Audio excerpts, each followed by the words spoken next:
This video lecture is about participatory notes, ADR, GDR, EDR, GRS, presented by me अभिषेक चित्रांश। यह हमारे Indian economy के series का 12th lecture है जिसमें हम ये सारे टॉपिक डिस्कस कर रहे होंगे। इम्पॉर्टेंट हैं।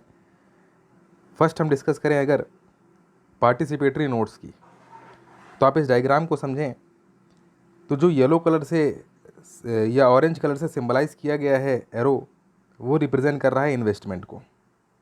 तो किसी भी कंट्री के लिए इन्वेस्टमेंट इम्पॉर्टेंट है और इन्वेस्टर के लिए इन्वेस्ट करने का लोकेशन इम्पॉर्टेंट है। तो इन्वेस्टर जिसके पास सरप्लस मनी है उसको एक अच्छा प्लेस चाहिए, अच्छा इंस्टीट्यूशन चाहिए जिसके थ्रू वो इन्वेस्ट कर सके अपने सरप्लस मनी को। और जिस कंट्री को या जिस फर्म को इन्वेस्टमेंट की रिक्वायरमेंट है वो हमेशा इस बात को फोर्स करेगा कि उसके पास इन्वेस्टमेंट अधिक से अधिक आए। उसी इन्वेस्टमेंट को गैदर करने का एक तरीका है पार्टिसिपेटरी नोट्स। तो इन्वेस्टर इन्वेस्ट तो करना चाह रहा है एक कंपनी में जो किसी और कंट्री में एग्जिस्ट कर रही है, और वो दूसरे कंट्री की डोमेस्टिक कंपनी है जिसका शेयर्स सिर्फ उसी कंट्री के स्टॉक मार्केट में लिस्ट है जिस कंट्री में वो कंपनी एग्जिस्ट कर रही है। हमारे इस स्लाइड की एग्जांपल में हमने अमेरिका और इंडिया को कंसीडर किया है, दो अलग अलग कंट्री। तो इन्वेस्टर कहाँ एग्जिस्ट कर रहा है? अमेरिका में। और कंपनी कहाँ एग्जिस्ट कर रही है? इंडिया में। मतलब ये दोनों ही एंटिटी अलग अलग कंट्री में एग्जिस्ट करेंगे।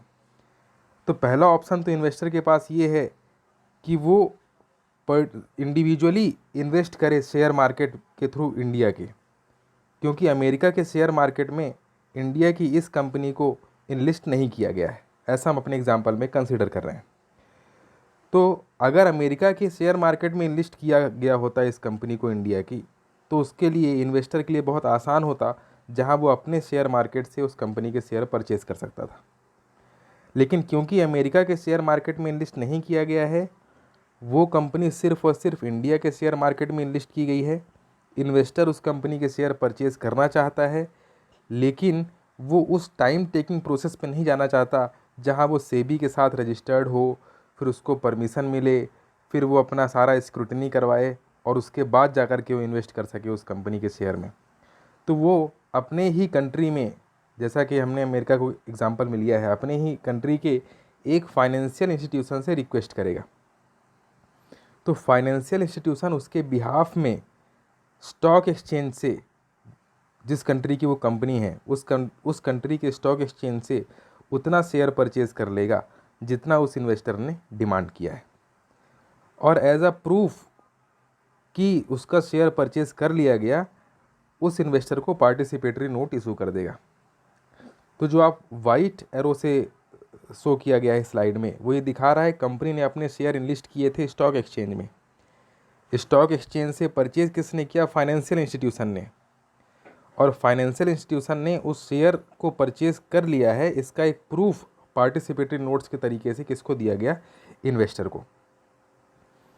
ये पार्टिसिपेटरी नोट्स इंडिया का जो सेबी है, securities and exchange board of India, उसके कंट्रोल में नहीं आता। ये वर्ल्ड लेवल की प्रोसेस है, इसलिए इसमें मैंडेटरी नहीं किया गया है कि इसमें कोई जो इन्फॉर्मेशन है इन्वेस्टर की वो ये फाइनेंशियल इंस्टीट्यूशन डिस्क्लोज करे उस कंट्री को जहाँ पे इन्वेस्टमेंट किया जा रहा है। इट मीन्स जिस इन्वेस्टर ने पार्टिसिपेटरी नोट परचेज़ किया है वो कौन है और कौन इन्वेस्ट कर रहा है इस कंट्री में, ये इंडिया की गवर्नमेंट या ये कंपनी या स्टॉक एक्सचेंज या सेबी कोई भी पता नहीं कर सकते। तो एक एनोनिमिटी या बेनामता की स्थिति क्रिएट होती है जहाँ पर कोई अपना नाम या आइडेंटिटी डिस्क्लोज किए बिना भी किसी दूसरे कंट्री में इन्वेस्ट कर सकता है। तो सबसे बड़ा चैलेंज पार्टिसिपेटरी नोट्स का यही है कि इंडिया चाहता तो है कि इन्वेस्टमेंट आए, लेकिन वो इन्वेस्टमेंट किसके थ्रू आ रहा है अगर ये भी इन्फॉर्मेशन मिल जाए तो एक ऑथेंटिकेशन होगा कि कहीं ब्लैक मनी को वाइट मनी करने के लिए ये एक मनी लॉन्ड्रिंग की प्रोसेस का पार्ट तो नहीं है।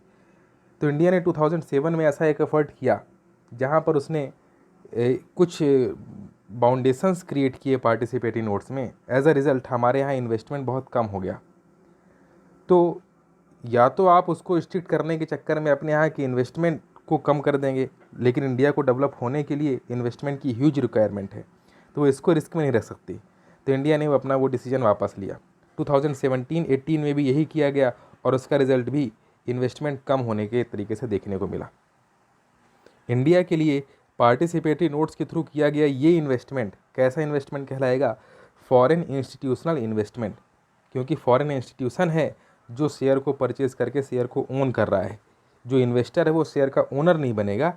हालांकि फाइनेंशियल इंस्टीट्यूशन वो सारे डिविडेंड, वो सारे प्रॉफिट जो शेयर होल्ड करने पर उस इन्वेस्टर को होते, वो सब उसको ईमानदारी के साथ ट्रांजैक्ट करके इन्वेस्टर को प्रोवाइड कराएगा।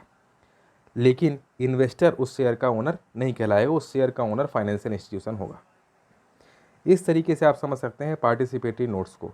इसको पी नोट्स भी कहते हैं या ये PN के नाम से भी जाने जाते हैं। तो इन्वेस्टमेंट मूव कर रहा है इन्वेस्टर से फाइनेंशियल इंस्टीट्यूशन, फाइनेंशियल इंस्टीट्यूशन से उस कंट्री के स्टॉक एक्सचेंज में जहाँ की वो फर्म है, जहाँ के लिए इन्वेस्ट किया जाना है, और वो स्टॉक एक्सचेंज के थ्रू वो इन्वेस्टमेंट किसके पास पहुँच रहा है? अल्टीमेटली उस कंपनी के पास जिसने अपने शेयर इशू किए हैं।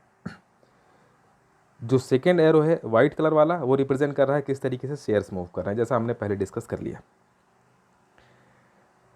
यही पार्टिसिपेटरी नोट्स की डिफिनीशन लिखी हुई है कि participatory notes are also referred to as P notes और PNs are financial instruments required by investors और हेज फंड्स। हेज फंड मतलब होता है कि आपके पास जो पैसा है वो इस बात के रिस्क में है कि उसकी परचेजिंग पावर कम हो रही है। आप उस वक्त कहीं पर इन्वेस्ट करते हैं तो इन्वेस्ट करने से वो बढ़ रहा होगा और आपने अपने उस रिस्क को हेज कर लिया, उस रिस्क को कवर कर लिया, तो यही कहलाएगा हेज फंड्स।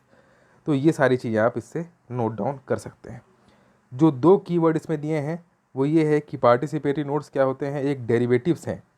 डेरिवेटिव का मतलब ये होता है उनकी खुद की कोई वैल्यू नहीं होती, बल्कि वो अपनी वैल्यू डेराइव करते हैं। तो पार्टिसिपेटरी नोट्स अपनी वैल्यू कहाँ से डेराइव कर रहे हैं? उस कंपनी के शेयर्स से जिस कंपनी के शेयर के अगेंस्ट फॉरेन कंट्री ने अपने फाइनेंशियल इंस्टीट्यूशन के थ्रू पार्टिसिपेटरी नोट्स इशू किया है। नेक्स्ट देखें, फॉरेन इंस्टीट्यूशन इन्वेस्टर्स, वो सारी बातें जो हम डिस्कस कर चुके हैं, आप इसको नोट डाउन कर सकते हैं पॉज करके या स्क्रीनशॉट ले करके। नेक्स्ट है डिपॉजिटरी रिसिट्स। फिर से अपने एग्जांपल में अमेरिका कंसिडर करेंगे और सेकंड कंट्री हम इंडिया को कंसिडर करेंगे। तो जिस प्रकार से प्रोसेस हमने फॉलो किया था पार्टिसिपेटरी नोट्स को समझते समय, वही प्रोसेस इसको समझने में भी है। चेंज बस इतना है कि वहाँ पर आपने अमेरिका के जो इस ट्राइंगल वाले पार्ट में फाइनेंशियल इंस्टीट्यूशन पुट किया था, उसके जगह पर यहाँ पे आपने बैंक पुट किया है। तो इन्वेस्टर का एक बैंक अकाउंट होगा इस बैंक में, और वो अपने बैंक से रिक्वेस्ट करेगा कि बैंक उसके बिहाफ में अदर कंट्री में शेयर मार्केट से पर्टिकुलर कंपनी का शेयर परचेज करें। तो ये पूरा ट्रांजैक्शन किसके थ्रू हो रहा है? इन्वेस्टर के बैंक अकाउंट के थ्रू। इस कंडीशन में भी जो बैंक ने शेयर परचेज किया उसका ओनर वो बैंक है। तो अमेरिका का बैंक शेयर परचेज कर रहा है इंडिया के स्टॉक एक्सचेंज से किसी एक पर्टिकुलर कंपनी का, तो उस कंपनी के उतने शेयर का ओनर अमेरिका का ये बैंक है। लेकिन उस अकाउंट से इन्वेस्टर के इतना अमाउंट का शेयर परचेज कर लिया गया, इसके प्रूफ के तरीके से वो एक रिसिट जनरेट करेगा जिसको आप कहेंगे डिपॉजिटरी रिसिट। सबसे पहले ये प्रोसेस अमेरिका में स्टार्ट हुई, इसलिए अमेरिकन डिपॉजिटरी रिसिट्स के नाम से इसको जाना जाता है। तो अमेरिकन डिपॉजिटरी रिसिट्स अमेरिका का कोई बैंक इशू करता है किसी इन्वेस्टर के लिए, जब वो इन्वेस्टर अपने बैंक अकाउंट के थ्रू अपने बैंक से रिक्वेस्ट करता है कि वो किसी अदर कंट्री के कंपनी का शेयर परचेज करे अदर कंट्री के स्टॉक एक्सचेंज से, क्योंकि वो कंपनी उस कंट्री के स्टॉक एक्सचेंज में लिस्ट नहीं है जिस कंट्री में इन्वेस्टर एग्जिस्ट करता है। आई होप को आपको ये क्लियर हुआ होगा किस तरीके से इन्वेस्टमेंट का मूवमेंट है और किस तरीके से शेयर का मूवमेंट चल रहा है। डिपॉजिटरी रिसिट्स का कॉन्सेप्ट ये है, अमेरिका का है, इसलिए अमेरिकन डिपॉजिटरी रिसिट्स। अमेरिका के अलावा ब्रिटेन या अदर प्लेस में कहीं पर ये इस तरीके की रिसिट वहाँ का बैंक जनरेट करेगा, ब्रिटेन का है किसी अदर कंट्री का, तो उसको GDR कहेंगे, ग्लोबल डिपॉजिटरी रिसिट्स, अगर वो डॉलर में है तो। अगर वही डिपॉजिटरी रिसिट्स यूरो में जनरेट की जाए तो उसको कहेंगे यूरो डिपॉजिटरी रिसिट्स, ईडीआर। तो एडीआर अमेरिकन डिपॉजिटरी रिसिट्स, क्योंकि अमेरिका का कोई बैंक इशू कर रहा है।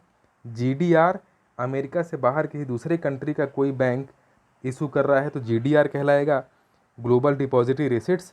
और ये किस में इशू किया जाएगा? डॉलर के टर्म्स में। और अगर इसको यूरो में जनरेट किया जाए तो कहलाएगा यूरो डिपॉजिटरी रिसिट्स, और इसको ईडीआर कहेंगे।